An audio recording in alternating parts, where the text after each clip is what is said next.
It's my pleasure to introduce today's speaker. Jeffery Wasserstrom holds a BA from UC Santa Cruz and an MA from Harvard and a PhD from Berkeley. And as a student, also spent a year apiece at the University of London and Shanghai's Fudan University.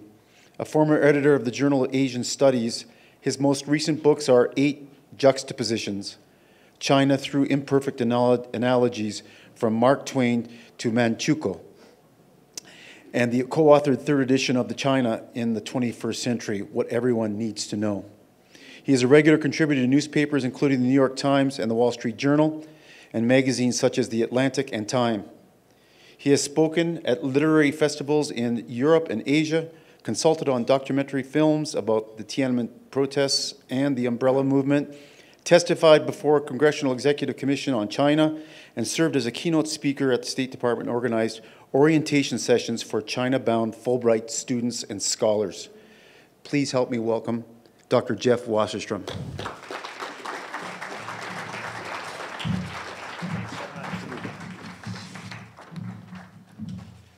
Thanks so much. It's a real pleasure to be back in Colorado Springs. I've been here before to speak at Colorado College, so I was relieved to hear it was one of the sponsors. And there's a Colorado College tie to China, but I'll save that for the end. I love to speak for audiences like this one that I'm assuming are well-informed people that follow the news but want to find out what's behind the headlines and go deeper into things, and often have traveled to many parts of the world, including, in many cases, Hong Kong. How many of you have been to Hong Kong at some point? Wow. Great. Well, you may be able to understand why this is both a scholarly interest of mine and it becomes an emotional one, because it's a city that I love for a variety of reasons. And it's enmeshed in a convulsive crisis. The most obvious parts of the crisis are what has been in the news with the protests, the police violence, and most recently the vandalism back. But it was actually in a crisis before then that was a simmering crisis that was harder to see. And to understand both the frustration and why the protests are going on, and also the situation beforehand, the most powerful description of this, I came across a Hong Kong writer, Canny Leung, who was translated on this wonderful site called China Heritage that's out of New Zealand. She used the image of a frog in a pot of water that's being brought to a boil. If the water goes at boiling slowly, slowly, slowly, the frog will adjust and eventually die. If a frog in the pot realizes what's happening, then they'll jump out or they'll try to get out. And she likened the situation in the city to one in which the temperature had been ratcheted up, and that was part of what drove the protests, and the water continues to be turned up higher. So that's one metaphor. The metaphor in this book that that's coming out in February, and there is a postcard on each table that gives information about it, and you can order it. It's already available for pre-order on Amazon. It'll be out as an audiobook, Kindle version as well. But 2 basic themes in that book that I'll just give you sort of the big thesis at the beginning and then talk around some of what's been going on. I think if we imagine historians of the future looking back on Hong Kong in the late 20th century and the early 21st century, 2 things might well surprise them. The first would be that the Communist Party of China, when it took over Hong Kong, when Hong Kong came back to the embrace of the motherland, as it was put in Communist Party propaganda or was handed over, as was viewed in some others, it's surprising how light a touch initially was given. Never had there been a city that had such a different form of economics and also of political life that had become part of a Communist Party-run state and had been allowed to have things happen that couldn't happen in any other part of that Communist Party-run state. So before 1997, when this handover took, there were predictions, and I made a wrong prediction myself, so I'm not saying that only others get predictions wrong, that right after the Communist Party took control, the newspapers would become just like the newspapers in Beijing or Shanghai, and you wouldn't be able to run editorial cartoons mocking the head of the government anymore.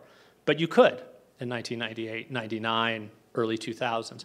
My wrong prediction, I was a consultant for a documentary film on Tiananmen that was mentioned in that nice introduction just now. And I was at a showing of that film at City University in 1996, a year before the handover. And it was a very moving experience because the students in the audience basically asked me in one way or another, what's going to happen? The film showed the protests of 1989 and showed the massacre on June 4th. And the students basically wanted to know, after 1997, are we going to face tanks in the streets or the equivalent of that if we protest? And I said I couldn't tell. I couldn't make predictions. I said, you know, I'm a historian. We study the past, maybe the present, but not the future. But then I rashly made a mistake. I've tried to teach myself to never make any firm prediction about anything related to China. It continually makes fools out of those who predict, but I was made such a fool. Because I said, and I went on record this, I don't know what will happen after July 1st, 1997, when Hong Kong becomes part of the People's Republic of China. But one thing I do know is there won't be public showings of that film, The Gate of Heavenly Peace, about the June 4th massacre after July 1st, 1997, because that film could not be shown anywhere in the People's Republic of China. In July of 1997, July 1st was the handover. For the entire month of July, the film showed in a local theater. So I was instantly wrong. I'm in good company being wrong about a prediction about Hong Kong. The first really famous wrong prediction about Hong Kong was made in the early 1840s, when Hong Kong was handed over to the British. This is to remind you I am a historian. It's handed over to the British in the Opium War, when the British had defeated the Qing dynasty in the Opium War, and they were frustrated at the lack of ability to trade, to get access to the China market, a recurring frustration and a recurring desire on the part of Western powers. Portugal was the one place that had pretty good access into China at that point because they had Macau, a place near Hong Kong, as their own port. But British traders were limited to Canton and only then in part of the year. So as the victors in the Opium War, they were given a port. And the port they were given was this island that was not terribly significant part of the empire, the Qing Empire at that point. It was called Hong Kong. And Lord Palmerston, when he heard that that was what his chief negotiator got, said, well, he didn't say, he said it very politely, but in the parlance of now, he might have said, thinking of our current situation, bad deal, bad deal. In any case, he wrote a nice letter to the negotiators saying, I can't believe that we're winning the war and you got us Hong Kong, which is a barren island with hardly a house upon it, that will never be a great mart of trade. And basically, you're fired or demoted. So that was the first really, really wrong prediction about Hong Kong. Lord Palmerston thought Hong Kong would never be the equal of Macau or Canton, a great mart of trade. And over time, it became to match them, and as a financial center, far surpassed them. So Hong Kong is surprising in a lot of times. And I said there are two things that historians looking back on this period in history might say were especially surprising. One is how light a touch the Communist Party put on Hong Kong from about 1997 to 2008. And that was partly a period, there were a variety of reasons why there was a light touch. One of the metaphors that was used a lot, you throw out a lot of animal metaphors, I like them, was the boiling frog I mentioned, was the goose that laid the golden egg. So the idea was Hong Kong was economically important. The Communist Party wanted it to still be economically important, and it was a go-between space throughout a long period of history between the People's Republic of China and the outside world. And there were foreign companies there, and they needed to preserve some degree of rule of law and some degree even of freedom of speech and the press and assembly for those companies to not be scared. So the golden goose, they wanted the goose to keep laying golden eggs. So that did protect them. Lord Patten, Chris Patten, the last colonial governor of Hong Kong, when he heard that golden goose sign, he said, well, that's a good metaphor, but history is littered with the carcasses of decapitated geese. But for a while, the golden goose idea did seem to hold true to some extent. But gradually, Hong Kong's economic importance to the People's Republic of China started receding a bit.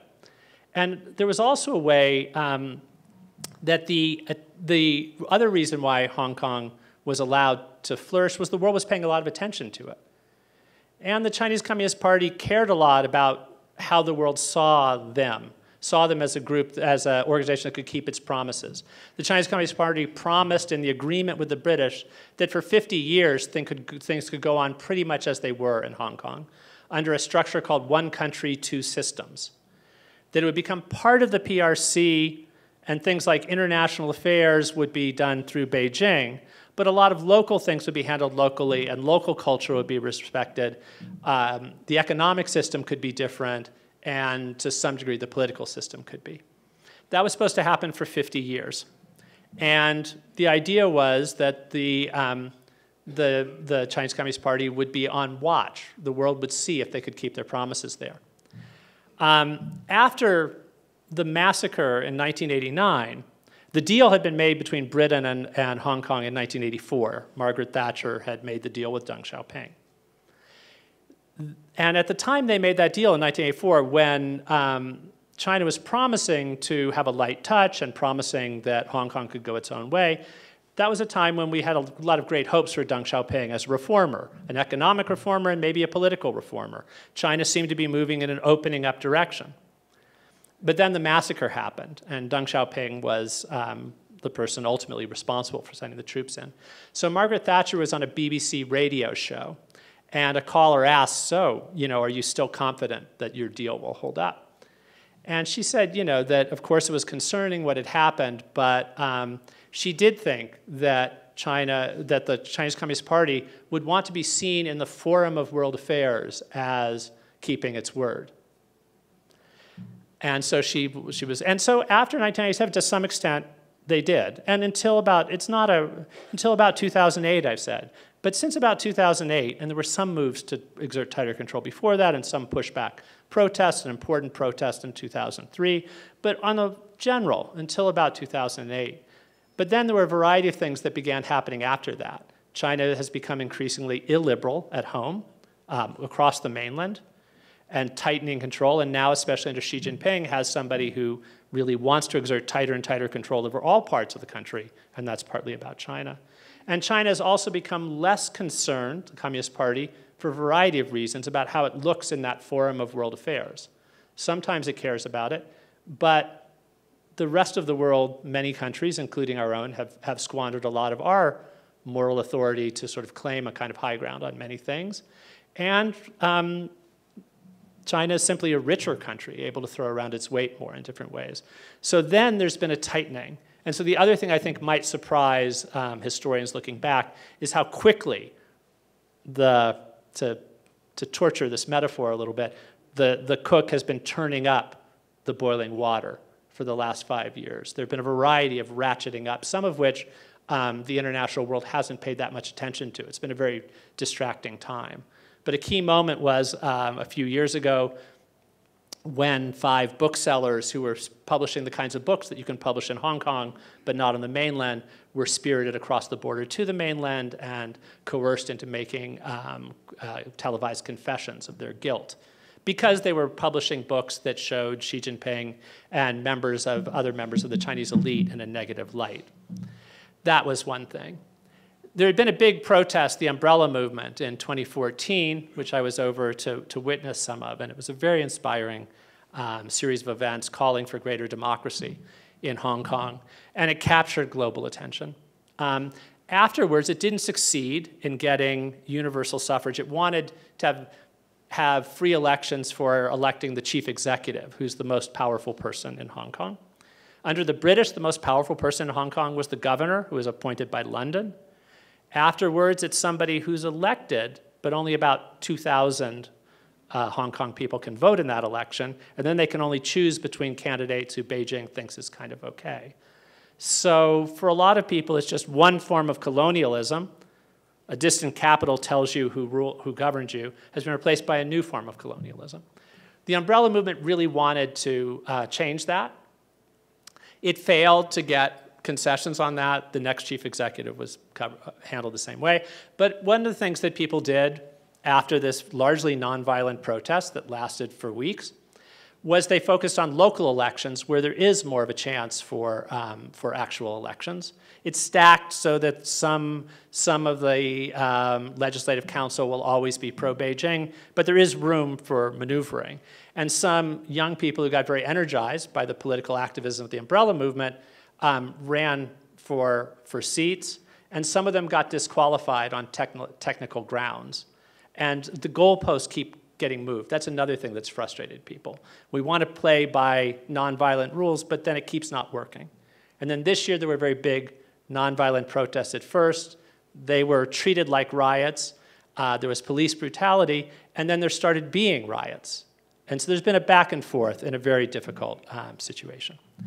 So I agreed to write a book about this, about Hong Kong's situation, about the steady decay and some of the things that made Hong Kong special and the pushback about those. I agreed to write that book the beginning of this year, thinking it would be about the umbrella movement and then the kind of tightenings of controls after that and some of the efforts to push back against that tightening of control, but the frustration that came in the wake of that.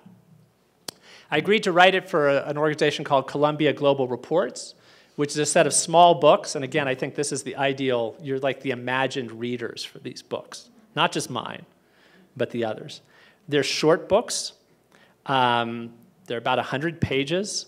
They're affordable. Not that I think you're cheap and have short attention spans, but they're for people who want to get the kind of, a quick fix. You're interested in a lot of different parts of the world. So I would like you to read a 500-page book on Hong Kong, but I think that's unlikely. But 100 pages, you can, that's possible. So Columbia Global Reports liked the idea of a book about Hong Kong, and I was going to write it over the course of 2019, and it would come out sometime late in 2020. And then things started, and one of the things I thought I would do was go over on June 4th, when there's a vigil held, a candlelight vigil, in honor of the memory of the victims of the June 4th massacre in Beijing in 1989. This year was going to be the 30th anniversary of that. There's no commemoration possible on the mainland. You can't even talk about the massacre in any kind of public setting. There's a small vigil that's held each year in Macau, which also has a one country, two systems setup. But in Hong Kong every year there's a big vigil. So I thought I would attend that, and my book would end with that moment of those events can still take place, assuming it could still take place. That would show that if you want to say the glass is half full, Hong Kong is still really different from the rest of the mainland. Look at the crowd gathering on June 4th. If you wanted to say, look at the glass half empty, you would say, yes, but there still isn't democracy. Yes, and things are tightening in all these different ways. And I could mention more ways. Another way it's tightening is there's a rail station inside Hong Kong where trains from the mainland end up. And security there is governed by mainland laws and mainland security, as opposed to Hong Kong. So Hong Kong's supposed to have a separate rule of law, but at one spot within it, and potentially then over time more spots, it doesn't have rule of law. So I went over for the vigil, and I attended that. And then there was starting to be talk of a new protest wave starting against this extradition law that was seen as another real threat to the rule of law in Hong Kong. And at the end of the vigil, the speakers were saying, and come out on Sunday, we're going to have a big march to show what the Hong Kong people are made of, and that they're not going to take these erosions lying down. And that was June 9th it was scheduled for. Unfortunately, my flight was leaving June 7th. But I did get to go to see the vigil, which was exciting. And I got to see one more protest just before I left, which was very interesting. Not one of the giant ones, not one of the rowdy ones you've seen on TV. It was by 3,000 lawyers and other members of the legal profession. It was a silent march in which they all dressed in black. And it was a kind of vigil in its own way about the death or impending death of rule of law in Hong Kong. And then I left. And then on June 9th, the people did turn out who were told to turn out at the vigil, and many more besides. And there was a march of 1 million people. A few days later, There was another demonstration, and there were brutal acts of police violence, and there was also rowdiness. And then the following Sunday, when objecting to police violence became a big part and call for an investigation, an impartial investigation of how the police had behaved, then 2 million, estimated 2 million people turned up on the streets. Maybe even not, if it wasn't quite 2 million, it was close. And we're talking about a place with a population of 7.5 million. So you're talking about more than 1 out of 4 people in this city that, by the way, used to be seen as a city that only cared about shopping and food and was apolitical. When I first went there 30 years ago, that was the way it was described to me, and I thought it was on the mainland where I would see political fermentation. And now it's reversed. When I go to the mainland, it's usually pretty quiet on campuses. On Hong Kong ones, it's rowdy. So I said there were 2 things that would surprise people. One was the lightness of the touch of the Communist Party in the early years. The other was the speed with which tightening began. In doing interviews for this book, it's a history book, a quick history, but it's also largely focused on the very recent past. It includes things that I saw, particularly during the umbrella movement, but also during moments like the Vigil. And I did some interviews. One of the people I got to interview was Chris Patten, the last governor of Hong Kong, appointed by the British, and somebody who still cares passionately about Hong Kong. And he had tried, before the British handed it off, in a very controversial, for different reasons, way, to try to introduce a certain degree of democracy so that whatever was there in '97 would be preserved for 50 years. This can be seen very cynically. The British didn't allow much democracy when it was purely a colony. When they thought they were going to be giving it up, they started to allow more and more of it. But they did have rule of law, and they did have a degree of freedom of press. And Patten, when he was governor, to his credit, did try to introduce more democracy so that whatever was there in '97 would continue. But anyway, I asked Lord Patten, and by the way, I grew up, I grew up in America. My images of what a lord of the realm in Britain is formed largely by period dramas and things. So when I learned that I was going to be able to interview Lord Patten of Barnes, and I went out to this leafy suburb of London, I expected, I rang the doorbell and I expected a butler to come. But Lord Patten himself came and greeted me, and we started having a conversation about novels, and totally upended my view of this. But I did have questions I wanted to ask. So I said, what do you think of my proposition that initially there was such a light touch on Hong Kong, and now lately people would be surprised at how quickly things are changing? And he nodded and he said, when the snow starts to melt, it melts quickly. So, and I also didn't expect, a former bureaucrat to have the most poetic comment that I heard. And it was a perfect comment because metaphors of water run throughout. Hong Kong's name is fragrant harbor, the 2 characters in it mean that. The umbrella movement was related. You think of an umbrella, you always have an umbrella in Hong Kong because of the rain, but it was used to block tear gas and pepper spray that the police were using, and that became the umbrella movement. And also in Cantonese, which is a very different language than Mandarin, there are ways in which umbrella can also relate to the street that some of the protests were taking place on, and a kind of striking back. There are all kinds of resonances of this, and resonance of with water. During the protests this year, trying to stay ahead of police strategies of brutality and control, the protesters have adopted the idea, and this was said a little bit in 2014, but it's become particularly a mantra now, be water, which is a phrase from an interview that Bruce Lee, the martial arts star and hero who's Hong Kong, has deep ties to Hong Kong, said, and it goes back to Taoist ideas in Chinese of flexibility, moving. If you run into an obstacle one place, you move quickly to another. So water is watery metaphors, fluid ones run through the book. All right, don't judge a book by its cover, but feel free to judge this one by it. I'm really happy about the designers that Columbia Global Reports work with are wonderful. And this, I'll unpack it I just think it's visually striking. But the Hong Kong flag after 1997 was a red background representing the big Communist Party state and a white flower with white petaled flowers representing Hong Kong and its ability to be different. And this picture shows that white flower being dyed red and dying. So I think it's a very powerful image. I had nothing to do with suggesting it, so I can talk about how great it is. It fits with what some people have been saying since 2014 is the way to think about Hong Kong is it was supposed to be one country, two systems. But then it became more like one country, 1.8 systems, 1.7 systems, 1.3 systems. And the fear is that by the time you get, even before 2047, when the end date for this system comes, it will actually have become one country, one system. So you can't buy Vigil yet. You can pre-order it, and please do.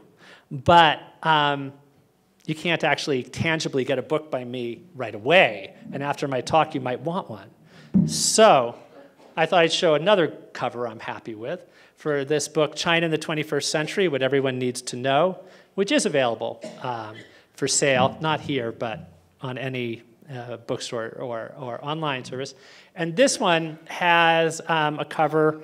It's, I co-wrote it with this edition with Mara Cunningham.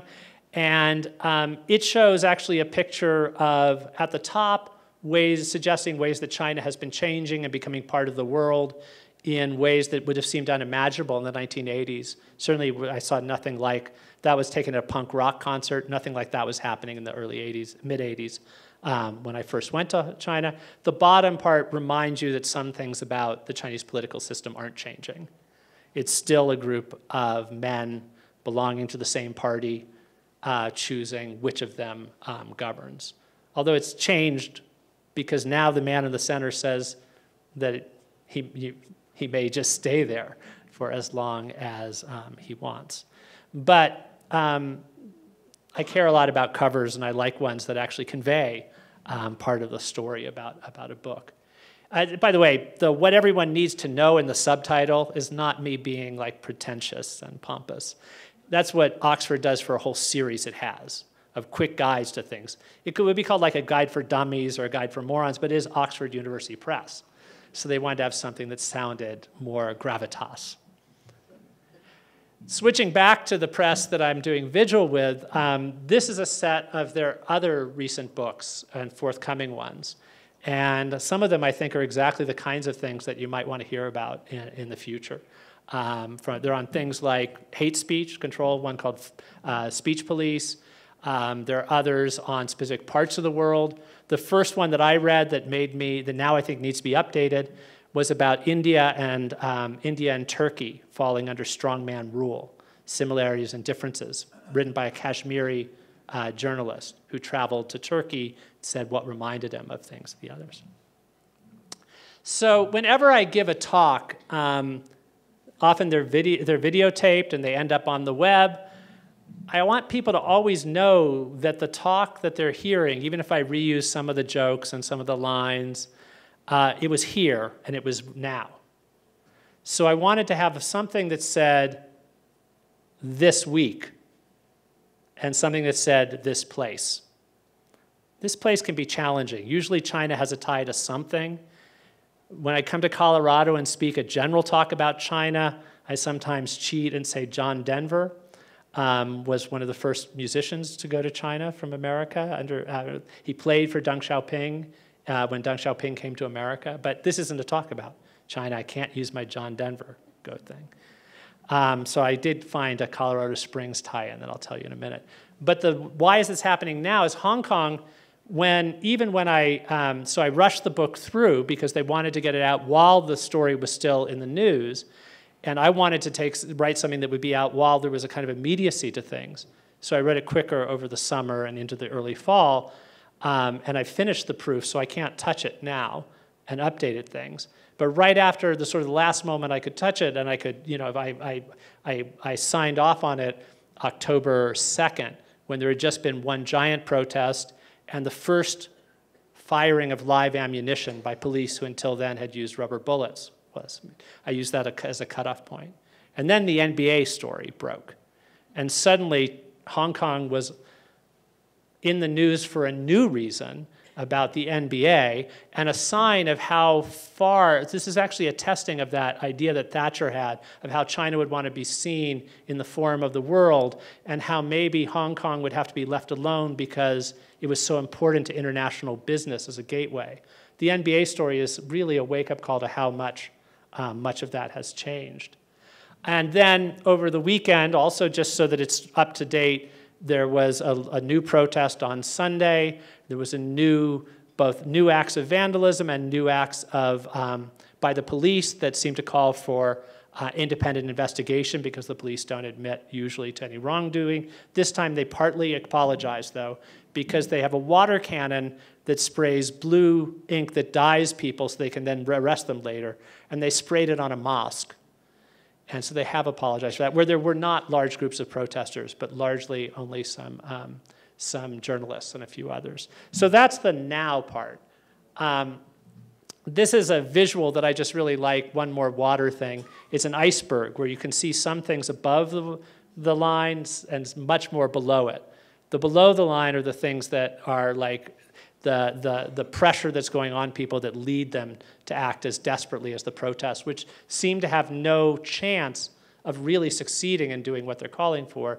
But yet you have to see what's below the iceberg to understand that. This is from the same China Heritage website that I think is so great that had the frog in the pot metaphor. But what about Colorado Springs? What does the Hong Kong story have specifically to do with Colorado Springs, besides the fact that almost everybody in this room has been to Hong Kong? Well, I didn't really realize it until driving in here, but Colorado Springs has a deep tie to the Olympics. The Olympics is a key part of the story. I mentioned that after 2008 is when you've seen China being less responsive to how it seems, how the government seems in the forum of the world. Up until 2008, they wanted the Olympics to go well.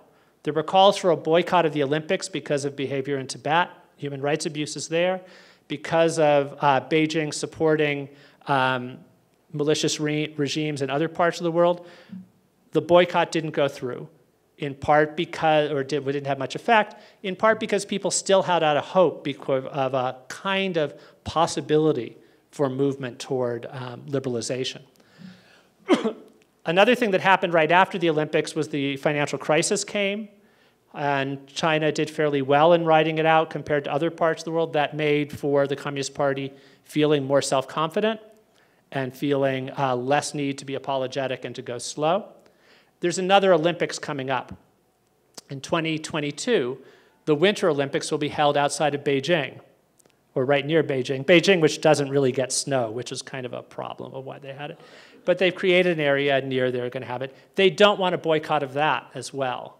There are starting to be calls for a boycott of it because of the grotesque human rights abuses in Xinjiang, the far northwest of China, where hundreds of thousands or a million or more members of the Uyghur ethnic group and others, largely Muslims, have been disappearing into these internment camps, so-called re-education camps, but much more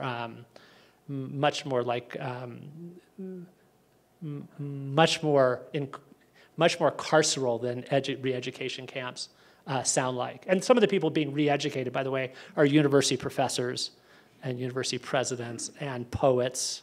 So anyway, there's some calls for a boycott already, but if there were, people have often said, what were the chances of there being a massacre in Hong Kong? Well, if there were something like that, there would be much larger calls for a boycott. The other thing about the Olympics, with an Olympic city in mind, is 2008 was a moment when for some people in Hong Kong too, there was actually that possibility of feeling a connectedness to Beijing, a time when, for a moment, the one country, two systems seemed as though it might work. There were even some sporting events held in Hong Kong for the Beijing Olympics. And I know a young activist who, when I was talking about this, he said sort of with wonderment in his mind, because he's now moved to the point where he says, don't think of me as Chinese, you think of me as a Hong Konger. Which what it means is it's not denying a kind of ethnic thing. It's saying, I don't accept the idea of being Chinese in the way that Beijing insists all people who are Chinese are a certain way. But he said when he was a kid, he remembered being excited about the Olympics coming to Beijing. It was going to be held in China. People like him were going to be in the hosting country. And there were some events being held in Hong Kong. So the sense of that as a dividing point between how things were working and how they haven't, I think, is powerful. And it's something I hadn't thought about as clearly until being here for this. All right, I'll just show you a few images to go with the things I've been saying, because I know you'll have questions. I know I want to hear the questions. And this is, by the way, the very first talk I've given anywhere since the book was done. So it's not the first book launch event, it's the first pre-launch event. So this is a picture I took during the Umbrella Movement, when the streets of central Hong Kong were turned into the closest thing to a utopian space I've ever experienced. A kind of ongoing festival of calling for political change, but also just often celebratory thing where people brought their families there. And there were banners mocking Xi Jinping, doing all kinds of things that you couldn't do on the mainland, but saying we need to protect the fact that we are so different from there. This was something called a Lenin Wall that was in Prague during the Cold War, around the early 1980s. Some people inspired by John Lennon's song Imagine, dreaming of a time beyond the Cold War and dreaming of a time free of authoritarian control, they painted on a wall things honoring John Lennon and his spirit. In Hong Kong in 2014, they decided to create something they called it a Lenin Wall, but they gave it a real Hong Kong twist. Instead of writing on it with spray paint or with anything like that, they put up Post-it notes. Hong Kong, the students all had Post-it notes, and they put out little drawings or little statements about what they felt. And they transformed this concrete wall into a beautiful artistic space. Now I'll give you one final big idea from the book, which you'll see played out there, and you can figure out if it works or not. Hong Kong during the Cold War was a lot like West Berlin. It was a small space of capitalism and markets and entertainment, right perched on the edge of a communist country. John le Carré wrote several of his best books set in West Berlin, where people were listening in on East Berlin. He set one book in Asia, The Honorable Schoolboy, that begins in Hong Kong with people listening in on the mainland. After 1989, West Berlin ways sort of took over East Berlin, and all of Berlin became like West Berlin. After 1997, what would happen? Would Hong Kong, this former West Berlin, become like East Berlin, or would its ways flow into the mainland? It seemed at first like there might be some give or take, but increasingly now it's becoming East Berlinified, in a sense, more and more like that. And when there's a rail station in Hong Kong that's governed by soldiers of the Chinese military, that's like Checkpoint Charlie being in control of the Stasi. So this is the Lenin Wall. I was there in 2014, saw it beautifully. I came back a couple of years later, and this is what it looked like. And it had post-no bills kind of thing there.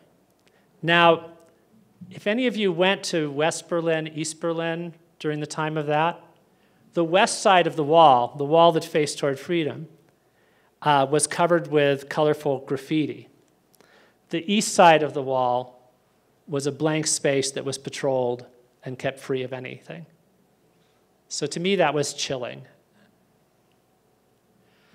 There are, though, things. Each time I've gone back to Hong Kong in the last few years, and I don't know, I'm going in December, and we'll see what I feel by that point. But each time I've gone in the last few years, I've been worried, will I see things that show things decaying, that the things that used to be able to be done in Hong Kong no longer can be done?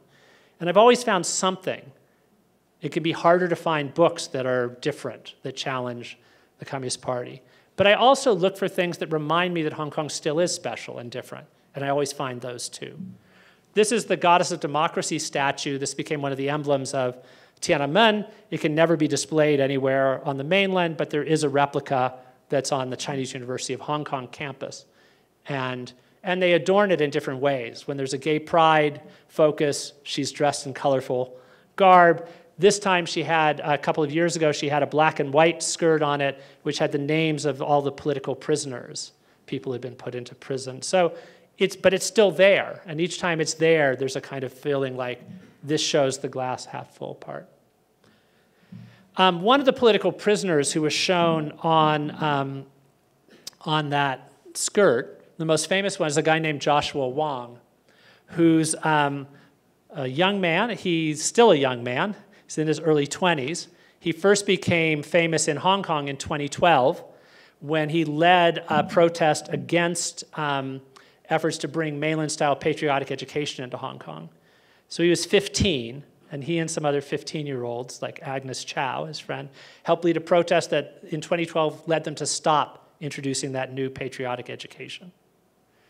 In 2014, protesters do sometimes win in Hong Kong. That's another reason why there are protests, even when they seem hopeless.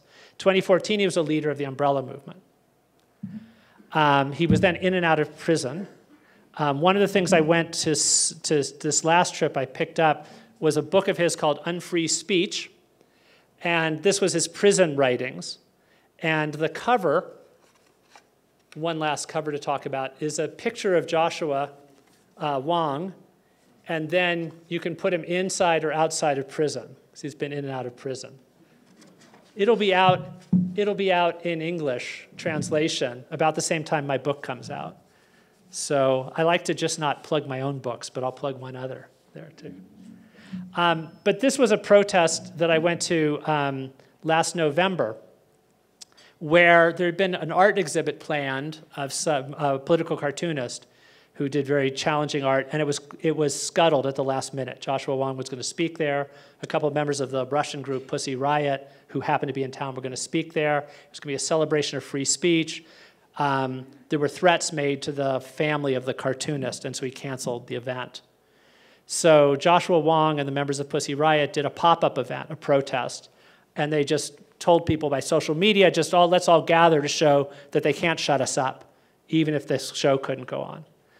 And this was at that event. I happened to be in Hong Kong then, and I went to it. And almost nobody came.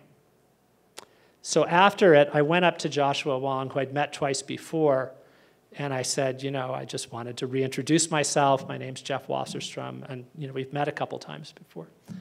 And he said, "You remember me?" And I was just shocked because I think about him a lot. I've written about him. There was no reason for him to remember me, but of course I would remember him. But that statement haunted me because he had just had this this protest that just hadn't worked, and this protest that had been shut down, and the world seemed to have forgotten about Hong Kong. So the fact that anybody remembered him, I think it was quite moving to me. And that actually set me on the road to the book. Now there's no question about Hong Kong being forgotten. The world is paying attention. The problem is it too late? I'll stop then and get questions. Thanks. Thank you very much, Jeff.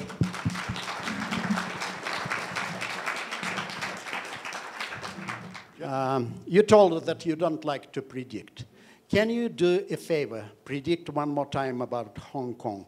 What is going to happen according to you? Excuse me, I don't usually say this for this, but could you tell me where your accent's from, perhaps? Try to guess. No. Я русский из Казахстана. I'm Russian from Kazakhstan. Okay, Russian from Kazakhstan. Okay. Okay. So one of the things that the reason why I asked that is because one of the sets of, there were a lot of predictions would there be another Tiananmen? And what that meant when people would say that in the commentary, it was, would tanks roll and would there be a massacre?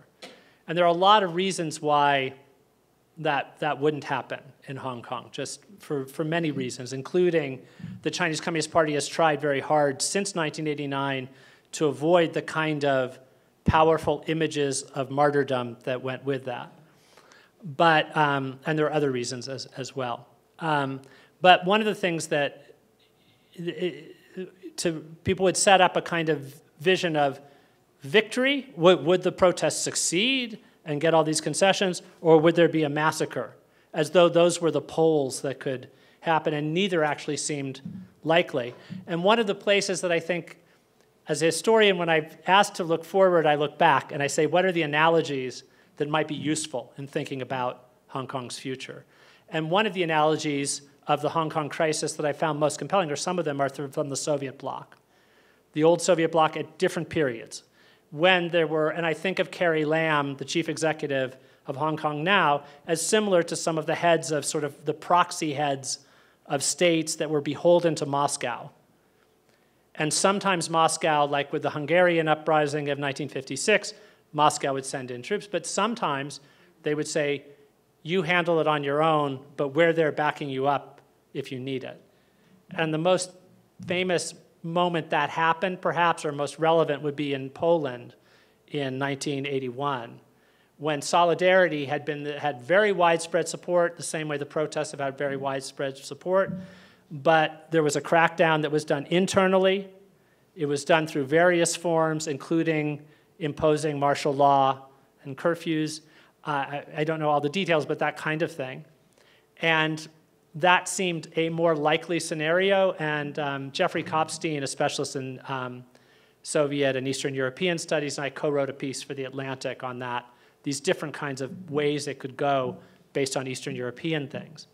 Now you can think of that in a weird way, kind of hopefully, because 8 years after Solidarity was crushed, the leaders in prison, then Solidarity took power through an open election. The thing is that the bouncing back of Solidarity, there had to be a change in Moscow. There was a Gorbachev who made it clear when there were protests in '89 in places like East Germany that he would not back the use of draconian force.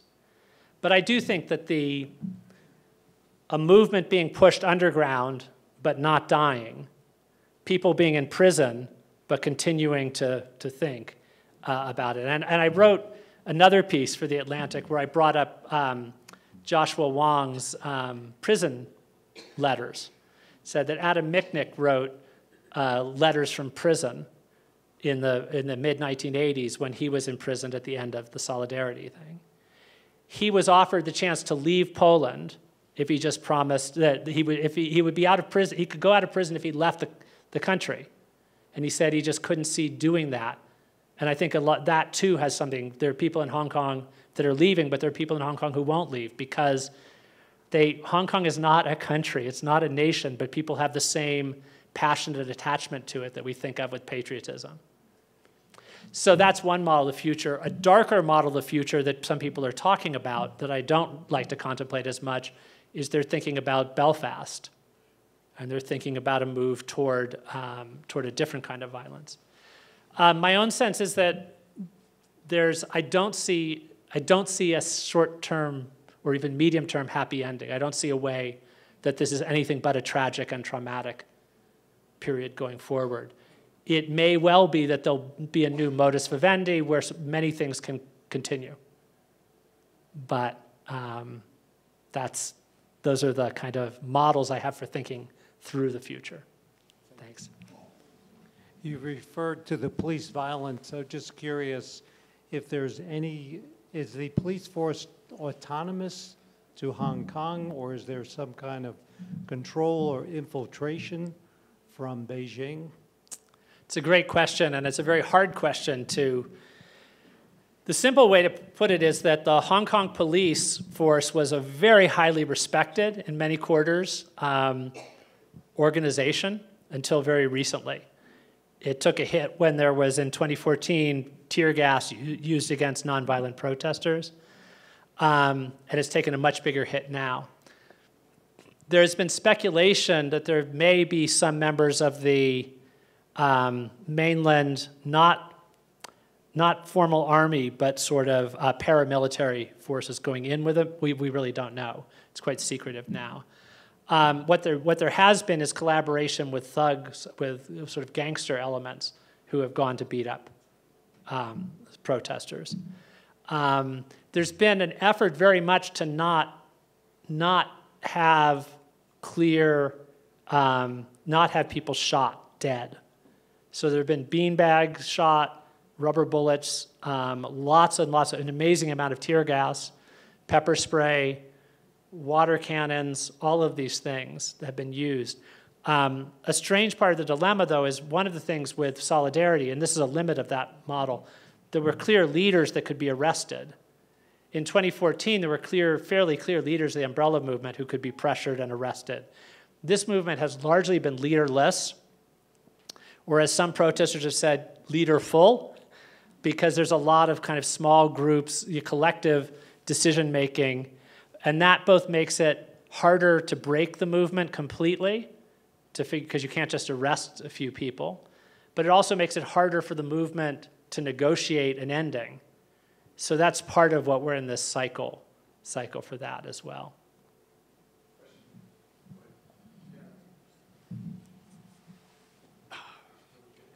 I hope. There's a book out a couple years now called The 100-Year Marathon. I don't know if you've read it or not, but China looks at things from 1949 to 2049, and what they envision as their future, including Taiwan, is much different than what we envision in the short term. Your comments on that? Yeah, okay, more predictions. Well, one thing is, I mean, this isn't so much that it goes there, but what you'll hear sometimes is that Chinese leaders think in long-term things, and we think in short-term. But actually, a lot of the things that the Chinese Communist Party likes to talk sometimes in long-term, but they're actually, a lot of the leaders are actually living on very short-term plans and trying. They have a lot of issues they are trying to ride out in the short run, including a slowing economy, still widespread dislike, a feeling of that the party is riddled with corruption, even though Xi Jinping has launched these very strong anti-corruption campaigns. But actually, the sort of projecting, the talking about this, the long-term goal of things like getting Taiwan, the obsession with the 9-dash line and claiming that these Southeast Asia, these islands are part of the Chinese mainland. Some of this is done, I think, really for the audience that the Chinese Communist Party cares about most is the domestic audience. They've got to keep seeming legitimate in the eyes of that domestic audience. And there are a lot of problems coming up in daily life are still there. So what they're focusing on, the story they tell is, under our watch, China went from being bullied, pushed around, and shrinking in size to being increasingly respected in the world, and if anything, growing in size. So they're really wedded to this idea of projecting strength and global respect. And I think it's put a lot of stock in this idea of being seen externally, but especially being seen internally as a party that's determined to not give an inch and, if anything, grow. And so this is, I mean, there are very rough times ahead between the United States government and the Chinese government. We're already in it, and there are structural reasons why we'll stay in it, regardless of whether the kind of jockeying back and forth and the trade war continues. This is going to be a very difficult time of adjustment. I don't think it's about Chinese dreams of world domination, but it is Chinese Communist Party obsession with being seen once again as clearly the most powerful entity in its region and punching back to what it sees as its natural weight in that area. I hope that helps some. So obviously you are here to talk about Hong Kong, but I'm also curious because in the last week or so there have also been protests and riots in Santiago in Chile. Do you see those as being connected, and do you think that there will be a future of civil unrest in other countries as well because of this? That's a great question, and it's a fascinating moment now. And when I mentioned about predictions and not making predictions about China or Hong Kong, being a student of social movements, one of the things that's most striking, I've studied social movements my whole life, my whole adult life. My first my dissertation was on Shanghai protests of the pre-1949 period. And then as I was finishing it, the 1989 protests began in China and in other parts of the world. And as I was filing my dissertation in 1989, in April of 1989, I wasn't saying, and other people weren't saying, this is going to be a year of the biggest year of protests since 1968. These protests surprise. Generations continually surprise. Most of the big youth-led movements, and a lot of these movements are youth-led movements, are the work of generations that are dismissed as being apolitical and unlikely to amount to much right before they explode. And we saw that in the United States just a couple years ago. Before the Parkland events and this massive youth march in Washington, people were saying, this generation, you know, they're just on their smartphones all the time, distracted, they don't care about, they're taking selfies, they're not looking outward, and then they did what they did. In 1986, I arrived in Shanghai, and I told people I had worked on the history of youth movements in China. They said, too bad you arrived at a time when this generation just wants to get their hair permed and listen to music and won't amount to anything. And then there were protests in 1986, before I left, the biggest spontaneous protests in a decade. And then 2 years, that was a sort of warm-up to 89, this enormous thing.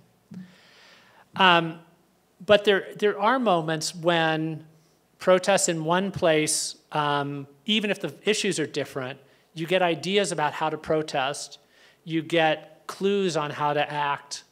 The Hong Kong protests in 2014, Hong Kong being a follower then instead of a sort of tone setter.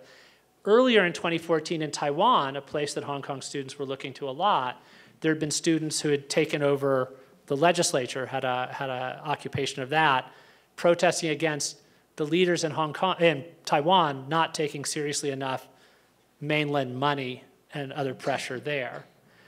The protests in Hong Kong in 2014, the umbrella movement initially was called the Occupy Central movement. It was around the time of Occupy Wall Street and some other Occupy ones. So there was this idea then of these, you know, of a kind of, you can see it as contagion, or you can see it as sort of like people, it's hard work to get out onto the streets, but people, you know, there's a follower effect. It becomes more possible to imagine things if other people are doing it. Some people in Eastern Europe say it was the protests in '89 in China helped inspire them to take protests. In a rational point of view, you'd say that would encourage you to stay home, because look what happened to the protesters. In the Hong Kong case, it looks like it's going to lose in a pragmatic sense. You could think that would inspire people to go home, stay home. But in another way, it says, look at how heroic they are. Look at what they're willing to do for something they care about so passionately. And maybe the risks aren't as high here, so wouldn't I be a fool to not go? So there was Puerto Rico over the summer, the same time as Hong Kong. And there were some parallels you could draw as well as differences, because there's a kind of being too much in the sway of a distant capital, say. There are some, Catalonia right now, because it's an independence movement, has some parallels to Hong Kong. But I think there's also just a way that the repertoire of collective action is something that needs to be refreshed. And you know, if there are new songs, if there are new strategies, one thing that protesters have to fight against is just boredom and tedium. And there's something about excitement. And when other people are protesting other places, that can add to that excitement. So I think 2019 is a year that's going to be remembered as global protest. Ironically, 1919 was too, exactly 100 years before. Those were largely protests across the colonized world that thought World War I was going to bring an end to empires, and it only led to an end to some empires in Europe. And the British Empire continued. There were protests in India. About the same time, there were protests in China. The big movement that I went into this whole field to study was 1919. Protests against parts of China that were controlled by Germany at the end of World War I were given to Japan rather than returned to China, and people took to the streets. And once people take to the streets, they often continue to take to the streets if there's repression to defend the right to protest itself. So that's something we'll likely see in many places simultaneously. But it's a global moment. And even if the Hong Kong protests are a failure locally. They may help inspire people broader. There's a grad student at Irvine where I teach, John Mock, who's from Hong Kong and spent the summer in Hong Kong, and he wrote a piece specifically about this for Index on Censorship, saying that this sort of be water idea, flexible tactics, some of the other things are picking up in different places. Sometimes songs spread.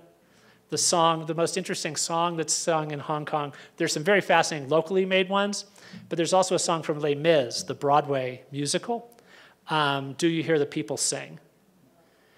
But when it's translated into Cantonese, it becomes Have You Spoken Out Yet?